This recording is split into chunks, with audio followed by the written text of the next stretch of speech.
இப்போ வந்து நாங்கள் போட்டில் ஏறிட்டோம். இந்த 2 சைடும் பாருங்க, ஃபுல்லாக வீடுங்க இருக்கு. நடுவில் வந்து சரி குனி தலை தலை இருக்காது தம்பி.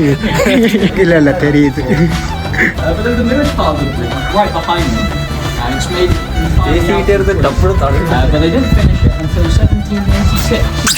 குனிஞ்சு கீழே உட்காந்துருவோம் போல இருக்கு. உட்காரதுடா, அவன் சொன்னான்லடா உட்காரது.